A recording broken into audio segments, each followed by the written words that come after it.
As you could tell by the basic outfit in black, we're gonna talk about something serious. If you are new here, my name is Jillian and I am a musical theater actor and host in the Philippines, and I make videos on performance, beauty, and young tita life. Although for the next few videos, you will be seeing more on performance life. Let's go straight into it. Over the holidays, just before Christmas, I got COVID. The intention of this video is sharing my personal experience, what I went through, my symptoms, what I could have avoided. But you guys may know that I'm a performer, and if you're watching this, maybe you are a performer yourself.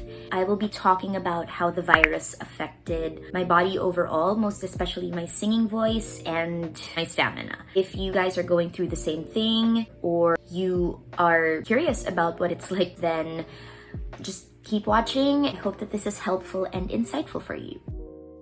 I will kick things off by saying that, of course, this December was different for all of us because, restrictions were finally lifted. There were less cases. For me, it was a busy month. I had a lot of outdoor errands, also had some on-site work. And of course, we haven't seen friends and family for the past 2 years, and we've been seeing people. It was a surprise to many, and to me as well, that I got the virus because I am super careful about these things. I most likely got the virus from dining indoors. In the second week of December, maybe after like 3 to 4 days after certain gatherings, I started feeling some symptoms. As a singer, you just know right away. I started coughing. That was my first symptom. Cough. Very dry cough. I started coughing, and then I was like, this is not great. This feels different. I already knew when I started coughing that it might have been COVID. And I was so bummed because I was getting ready to fly home to my family for the holidays. I haven't seen them in a year. And I was so bummed when I started coughing because I was like, so immediately the day after, I took a rapid test. My husband, I also asked him to swab, and immediately, not even 3 to 5 minutes, it was there. The 2 lines were there. And my husband was negative. Just to be sure, the next day we also took a PCR test. And same results. Anyway, here is a quick clip of me crying once I found out about my results.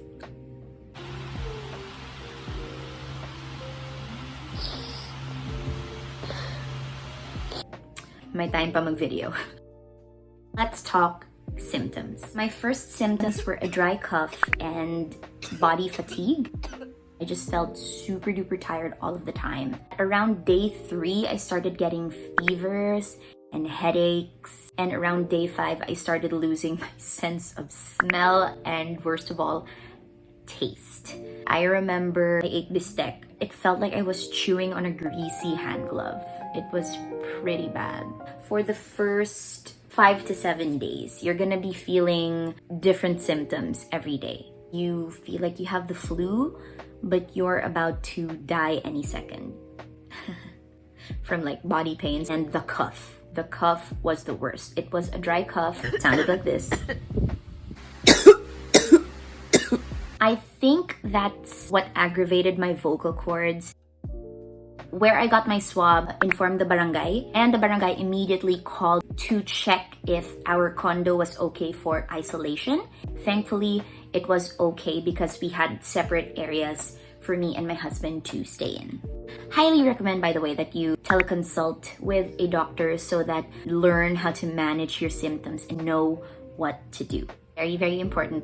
I had to tell my close contacts that I was positive. I informed establishments. I informed the people that I met up with so that they could also test. What you don't normally hear about is how taxing it is on you, not just physically, but mentally as well, because you're trying to remember all those things and being responsible. And sadly, I could see that this is where the lapse probably happens in terms of contact tracing, because you're scared to inform, you're scared of discrimination, you're not sure if you're going to be taken to a facility. The lack of human contact was also difficult for me. It was Christmas. I couldn't see my family, even my husband. Here we were doing video calls on Christmas Eve, even though he was just outside.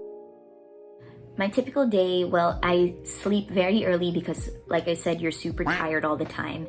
So I would wake up, fix my room, disinfect some stuff. I take my oxygen saturation and temperature 4 times a day. I also eat and drink a lot of fluids, even though I don't feel like it. I really have to give myself all of that nutrition. Also drank a lot of supplements. Kulang na lang magmukbang ako ng vitamins. Daily sunlight bathing. So dumb. I even thought like, oh my god, skin aging. But skin aging, COVID.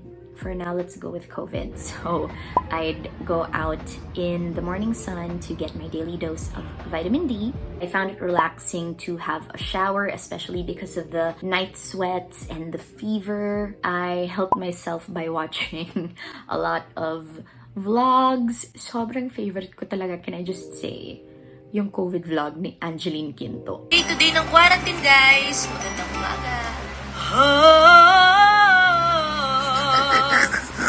She's so funny. I also get lots of sleep and rest.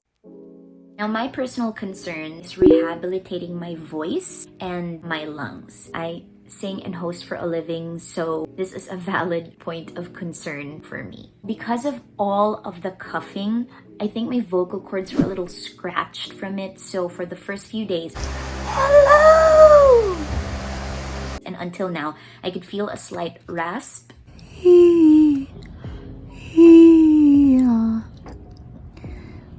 I also tried doing some breathing exercises, and I noticed that it was hard for me to hold my breath for prolonged periods of time. So I tried singing a week after my recovery, and then I noticed phrasing is so much more difficult, as well as breath control and breath support. Even when you sing your go-to songs that you know, like, not gonna lie, I cried a few days ago because I felt like, why can't I sing this? This used to be so easy for me. I plan on maybe doing some yoga just to get, my breath and muscles going, breathing exercises. My doctor recommended that I have an x-ray just to make sure that everything's clear. Sometimes I do my chores and I get tired so easily. The first thing that pops in my head, how am I gonna do a show? I have talked to fellow performers who also feel the same way. It's a matter of taking care of ourselves and slowly getting back into it. So things I learned. When you get any symptom, cough, a little cold, whatever it may be, the first thing that you have to do is to isolate, inform, and test ASAP. Infection happens when you take off your masks, especially in an indoor or enclosed area. So as much as possible, stay in open air and don't take off your masks as much as possible. I am fully vaccinated for COVID as well as pneumonia and the flu. My booster was supposed to be due this January. It was like mild to moderate symptoms for me, so I can't imagine what it's like for people who are not vaccinated. So please guys, get yourselves vaccinated so that you don't end up at the hospital. One thing that I learned from my teleconsult was it's a virus. You cannot heal a virus, no matter how much medicine you take in. You just have to let it run its course through your body. And the best that you could do is to manage your symptoms and up your immune system. After you have recovered, disinfect the rest of your house, your condo, your apartment. There are a lot of post-COVID disinfection services here in Manila. I was also advised to throw out the makeup that was in contact with my eyes and my lips. If I were to meet up with other people, I would encourage self-testing before meeting up or seeing each other at an open space with social distancing. And use an N95 or an F94 mask. Those surgical masks won't cut it anymore. At the end of it all, I'm grateful that I'm okay. I'm happy that I was able to detect early and I was able to avoid infecting more people. Like if I flew home, I felt so much love from my close family and friends. Shout out to my husband, KR. I hope that I'm on my way to a full recovery. This is my story time. Thank you so much guys for watching. This whole thing isn't over yet. So I hope that everyone stays safe and sane, and I hope to see you in my next video. Bye!